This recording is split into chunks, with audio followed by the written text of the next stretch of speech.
Hello Dune lovers, and welcome to another Spice Wars in 5 minutes video, where I'll try to explain how a system in Dune Spice Wars works in 5 short minutes or less. Today we'll be talking about espionage and everything to do with it, including agents, operations, assassination, and more. Before we begin, a few quick disclaimers. The current version of the game and the date of this video's recording can both be seen on screen. Updates to the game are frequent and impactful, so I will do my best to pin a comment if this information becomes outdated, but do keep it in mind. These guides aim to provide a quick but complete overview of the system. They will help you make an informed decision, but don't rely on them to teach you the optimal strategies to use in-game. Right, disclaimers are done. Let's begin. Upon capturing your first village in the game, you will begin recruiting your first agent. You can have a maximum of 10 or 15 with research. Obtaining agents is just a matter of time, but you can speed it up in several ways. Espionage techs located in the right half of the statecraft tree, a village trait, and the intelligence agency. There are also ways to obtain extra agents instantly. A side objective, the Eye of the Council Charter, and a siege friendship. Charter and siege agents don't count towards your maximum. Harkonnen has a few extras here, all displayed on screen. Once you obtain your first agent, you will gain access to the Espionage Menu. Let's break this down. Each agent has a special trait. Mouse over them to see it. On the top left are your idle agents. You can assign them by dragging them to open slots. Below that are information fields for enemy factions. These give more intel as a resource and reveal faction information such as borders, resources, and more. These are also needed for Assassination, which we'll talk about later. To the right, you'll find the 4 non-faction fields. Each of these gives specific resources, which I'll show on screen now. Note that to examine points of interest with agents, you need at least one in the Arrakis field. Above that is counterintelligence. Agents assigned here grant no resources, but may capture enemy agents. They also slow down assassination attempts. On the right-hand side are operations, which we'll talk about in a moment. There are a limited number of slots for each field. Infiltration cells unlock the faction ones. For non-faction fields and counterintelligence, specific techs unlock the 3rd slot. Each field has up to 3 slots, unless you're playing as the Harkonnen. Each field has its own information level. These are gained over time by assigning agents to the given field, where its maximum level is equal to the number of agents assigned to it. 2 agents can't reach level 3, but 3 agents can. The maximum level for each field is 3, even if you have 4 agents on it. More agents also make it go up faster.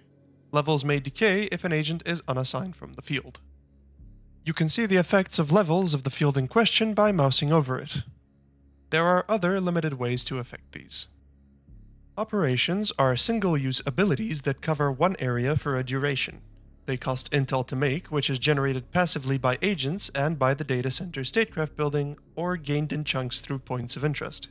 House Harkonnen also gains 50 when pillaging.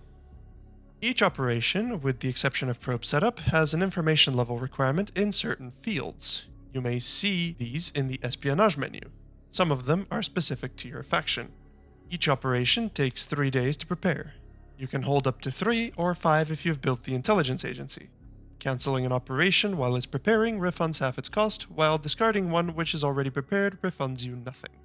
Hostile operations break truces if discovered, so be wary. When placed well, operations have the opportunity to turn the tides of battle in your favor. Don't neglect them. Agents can get captured if an enemy has assigned sufficient counterintelligence. There are also other sources which help them do this, such as the Imperial Intelligence Resolution. All factions except Atreides have access to the stealth gear development, which helps prevent this. If one of your agents is captured, they still count towards your agent maximum, but you can't do anything with them. The faction that captured them is able to trade them back to you as they would any other resource. Infiltration cells are a special operation requiring level 1 information or higher on a target faction. Launching it in an enemy village plants an infiltration cell there, which grants you an extra agent slot on the target. The enemy can't remove these yet, and doesn't know where they are, but if they lose the village, the cell is also lost and will need to be deployed again elsewhere. Assassination is basically a 30-day operation, at the end of which your target has a nice long nap.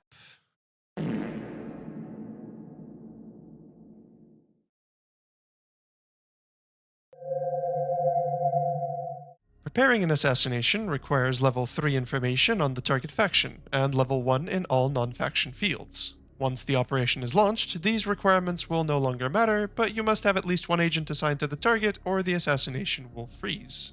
Each extra agent assigned speeds up the attempt, while each counterintelligence agent assigned by the target slows it down. The attempt is hidden when launched, but even someone with no counterintelligence will detect it eventually. As it is a hostile operation, truce is immediately broken once this happens. To better understand the process of putting someone to sleep, let's be the victim of it. I'll walk you through the full process of delaying and eventually stopping the assassination attempt. When you see someone trying to assassinate you, immediately assign as many agents as possible to counterintelligence. This will immensely slow down the attempt and give you time for the next steps. Your priority should be to remove their infiltration cells. Right-click a village you own with a military unit to have them examine it. Once they finish, if there's a cell there, it will be removed. If there isn't, you'll be notified. Villages you haven't checked will have this little icon above them. Removing cells will reduce the maximum number of agents they can assign to you, further slowing down the attempt. Note that if an assassination is ongoing, they can't reapply the infiltration cells. They'd have to cancel the attempt, place them again, and start over. Be wary though, as you're examining the villages with military units, the enemy might invade your territory and kill them to protect their cells. Assassination attempts have an upkeep, starting at 10 intel.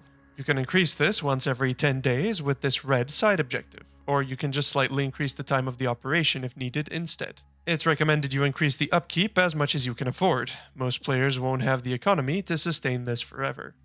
If you're feeling really pressured, you can try to bargain with the enemy to cancel their attempt via trade. A guarantee of safety will immediately end the assassination. Note that a truce will not end the assassination attempt. Only the guarantee of safety can do that.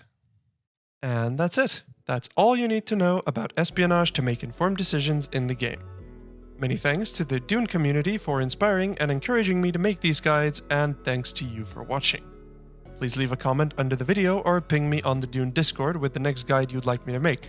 Hope I helped, have a wonderful day, and remember to protect your infiltration cell.